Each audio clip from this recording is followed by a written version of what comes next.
ఇక ప్రముఖ దినపత్రికల్లో వచ్చిన వార్తలపై ఫోకస్ చేద్దాం. ముందుగా ఏపీ వార్తల్ని మీకు కృప అందిస్తారు.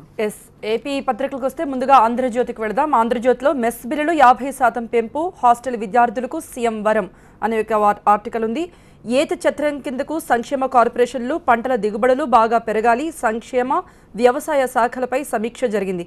లోకేష్తో విప్రో కార్బన్ ప్రతినిధులు కూడా భేటీ అయ్యారు. దీనికి సంబంధించి విశాఖలో విప్రో క్యాంపస్ విస్తరణ చేయాలని ఒక నిర్ణయానికి వచ్చినట్టు తెలుస్తోంది.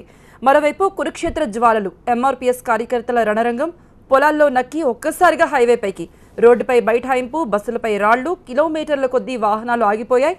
పోలీసు వాహనాలకు కూడా నిప్పు పెట్టారు, లాఠీచార్జ్ చేశారు పోలీసులు. సభా మైదానానికి చేరుకోలేదు మందకృష్ణ. చట్ట ప్రకారం డీజీపీ చర్యలు తీసుకుంటామంటున్నారు. అదొక ఆర్టికల్ మనం చూడొచ్చు. మరోది మోదీజీ భాయి భాయి, సరిహద్దు ఉద్రిక్తులున్న పరస్పర ప్రశంసలు.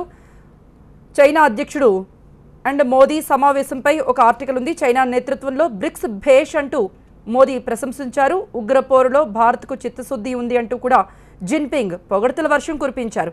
అదొక ఆర్టికల్ ఉంది. మరోవైపు ఇలాగైతే అరెస్టు వారెంటే, జగన్ గైర్హాజరుపై సిబిఐ జడ్జి ఆగ్రహం, పార్టీ మీటింగ్ కోసం ఎగ్గొడతారా, జగన్ న్యాయవాదిని నిలదీసిన కోర్టు అనేది ఆంధ్రజ్యోతిలో ప్రధానంగా ఉన్న వార్తలు. ఇక ఈనాడుకు వెళదాం. ఈనాడులో మాట కలిసింది.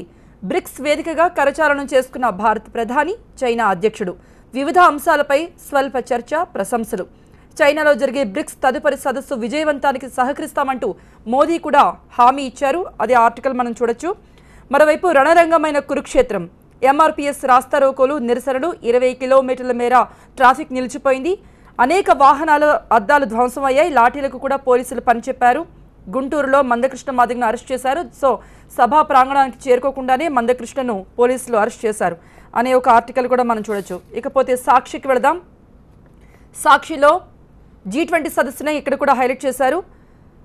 పేర్లు వేరు, సిద్ధాంతాలు ఒకటే, వీరికి ఆశ్రయం ఇచ్చే వారిపై కఠినంగా ముందుకు అంటూ G20 సదస్సులో ఎవరైతే ఉగ్రవాదులకు ఆశ్రయం ఇస్తారో వాళ్లపై కఠిన చర్యలు ఉంటాయంటూ మోదీ అక్కడ చెప్పడం జరిగింది. మరోవైపు దారులన్నీ ప్లేనరీ వైపే, నేడు రేపు వైఎస్ఆర్సీపీ జాతీయ సమావేశాలు, నాగార్జున వర్సిటీ ఎదురుగా ఏర్పాట్లన్నీ పూర్తయ్యాయి. సమావేశ ప్రాంగణానికి మహానేత వైఎస్ఆర్ పేరు అనేది కూడా ఒక ఆర్టికల్ ఉంది. మరోవైపు ఈనాడు ఆంధ్రజ్యోతిలో హైలైట్ చేసినట్టే సాక్షిలో కూడా మాదిగల కురుక్షేత్ర మహాసభకు బ్రేక్ అనే ఒక ఆర్టికల్ ఉంది. ఇక తెలంగాణకు సంబంధించి దేవి అందిస్తారు.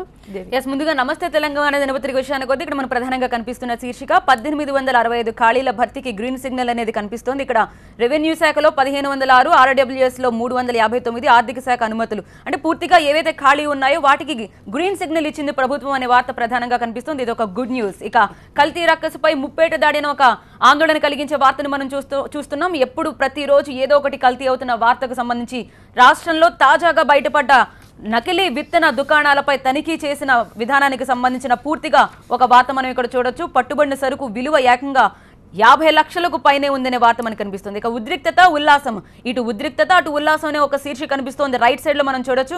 భారత్ చైనాల పరస్పర ప్రశంసలు ఒక పక్క కనిపిస్తున్నాయి, సరిహద్దుల్లో మాత్రం ఉద్రిక్తత కనిపిస్తోంది అనే వార్త ఇక్కడ మనకు కనిపిస్తోంది. ఇక నవ తెలంగాణ దినపత్రిక విషయానికి వద్దాం. ఇక్కడ ప్రధానంగా ఒక పెద్ద ఫోటో మనకు కనిపిస్తోంది. నిరసన గళం అనే ఒక శీర్షికతో కనిపిస్తోంది. G20 సదస్సుకు పెద్ద ఎత్తున ఆందోళనల సెగ, పెట్టుబడిదారి వ్యతిరేక నినాదాలతో హోరెత్తిన హాంబర్గ్ వీధులు అంటూ ఒక ప్రధానమైన వార్త కనిపిస్తోంది. ఇక బినామీ వ్యవస్థను రద్దు చేయాలని ఒక శీర్షికతో మరొక వార్తను ప్రచురించింది నవ తెలంగాణ దినపత్రిక. ఐక్య పోరాటాలతోనే సమస్యలు పరిష్కారమవుతాయని all India BSNL employees union ప్రధాన కార్యదర్శి పి అభిమన్యు చేసిన ఒక ప్రకటనకు సంబంధించిన వార్త మనకి నవ తెలంగాణ దినపత్రికలు కనిపిస్తుంది. ఇది మనకి తెలంగాణ దినపత్రికల్లో ప్రధానంగా కనిపిస్తున్న వార్తలు.